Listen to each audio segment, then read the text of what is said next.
নাই মাজারে যে সন্তান চায় আছে এই এলাকায় নাই। এলাকার লোকদের আকীদা খালেস আমি জানি। মাজারে যে কপাল ঘষে আর সন্তান চায়। আচ্ছা, মাজারে গেলে সন্তান পাওয়া যায়? আচ্ছা, মাজারে না গেলে যদি বাচ্চা না হতো, গরু ছাগলের যে বাচ্চা হয় ওরা কোন মাজারে মানত করে বলেন? কথা কি বুঝতেছেন?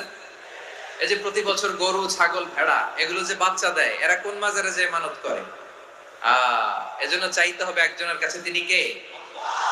আমার প্রিয় পটুয়াখালীবাসী, মাজার জিয়ারত করা সুন্নাহ। আমরা মাজার জিয়ারত করব, আল্লাহ ওয়ালাদের কবরে যাব, আমরা সেখানে যে সালাম দিব, দোয়া করব, নিজের জন্য করব, কবরে শুয়ে থাকা মাইয়িতের জন্য করব, পুরো মুসলিম উম্মার জন্য করব। কিন্তু কবরে যিনি শুয়ে আছে ওই বাবার কাছে সন্তান চাওয়া যাবে? চাকরি চাওয়া যাবে? সফলতা চাওয়া যাবে? সফলতা দেয় কে? সবাই বলেন নাই, আওয়াজ করে বলেন, সফলতা দেওয়ার মালিক কে?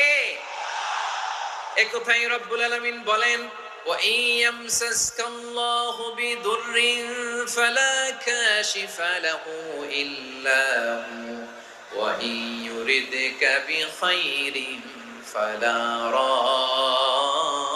রাদ্দা লিফাদলি ইউসিবু বিহি মান ইয়াশাউ মিন ইবাদিহি ওয়া হুয়াল গফুরুর রহিম। আল্লাহু আকবার। আল্লাহ বললেন, ওয়া ইয়ামসাসকাল্লাহু বিদুররিন ফালা কাশিফা লাহু ইল্লা হু। আল্লাহ যদি তোমাকে কোনো বিপদ স্পর্শ করায়, আল্লাহ যদি তোমারে কোনো বিপদে ফেলে দেয়, ওই বিপদ থেকে উদ্ধার করার তিনি ছাড়া আর কেউ নাই। জোরে বলেন ঠিক কিনা? তিনি যদি কোনো বিপদে ফেলেন, তিনি ছাড়া বিপদ থেকে উদ্ধার করার কেউ নাই। আর তিনি যদি তোমার প্রতি কোনো অনুগ্রহ করতে চান, ওই অনুগ্রহ ঠেকিয়ে দেওয়ার ক্ষমতাও কারো নাই। আল্লাহ যদি আপনার সফলতা দিতে চায়, পৃথিবীর কোন শক্তি ওই সফলতাকে থামাতে পারে? এজন্য আল্লাহ বললেন, খবরদার, চিন্তার আকীদা খালিস করে নাও। ওয়া ইয়ামসাসকাল্লাহু বিদুররিন ফালা কাশিফা লাহু ইল্লা হু। আল্লাহ বিপদে ফেললে বিপদ থেকে উদ্ধার করার কেউ থাকে না। আর আল্লাহ যদি তোমার প্রতি দয়া দেখাতে চান, অনুগ্রহ করতে চান, ওই অনুগ্রহকে প্রতিরোধ করার মতো ক্ষমতা কারো নাই। তিনি তার বান্দাদের মধ্য থেকে যাকে ইচ্ছা তাকে দেন, যত ইচ্ছা তত দেন। তিনি ক্ষমাশীল, তিনি মেহেরবান। সুবহানাল্লাহ। তিনি ক্ষমাশীল, তিনি মেহেরবান। তাহলে এই আয়াত থেকে আমরা বুঝতে পারলাম, আমরা যদি বিপদে পড়ি আমাদেরকে কেউ বাঁচাতে পারে না। আমার বাবা আমারে বাঁচাতে পারে? হ্যাঁ? আমার মা আমাকে বাঁচাতে পারে? আমার বন্ধু আমারে বাঁচাতে পারে? আমার দলের কর্মী আমাকে বাঁচাতে পারে? আমার পীর সাহেব আমারে বাঁচাতে পারে? আমার পটুয়াখালীর ভাইয়েরা খেয়াল রাখবেন, বাঁচাতে পারে এক মহান সত্তা, উদ্ধার করতে পারে এক মহান সত্তা। চিৎকার করে বলুন, তিনি কে?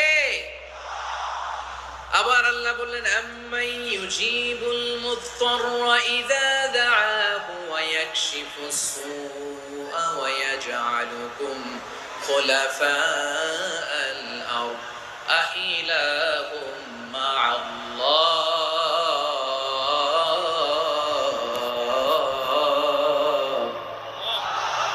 ক্বালিলাম মা তাযাক্কারুন। রব্বুল আলামিন বলেন, বিপদে পড়ে কাতর কণ্ঠে চিন্তাগ্রস্ত হয়ে যখন কেউ ফরিয়াদি হয়ে আল্লাহর ডাকে হাত তোলে, তখন এই ব্যক্তির ডাকে সাড়া দেয় কে?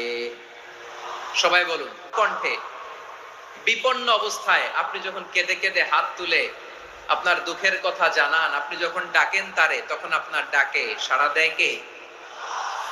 আল্লাহ বলে, আমি সাড়া দেই। তোমাদের বিপদকে মুক্ত করে দেয় কে?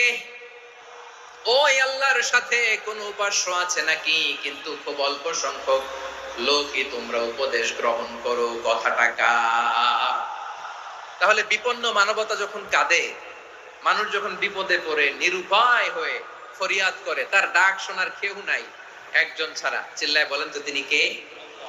এজন্য আমরা ফরিয়াদের হাত কার দিকে তুলবো? প্রিয় পটুয়াখালী বলেন, ফরিয়াদের দুটো হাত আমরা কার দিকে তুলবো? এবং খেয়াল রাখতে হবে, মাথার সাথে সেট করে নিতে হবে, আল্লাহ ছাড়া আমাকে উদ্ধার করার কেউ নাই। এই পৃথিবীতে কেউ আপন না।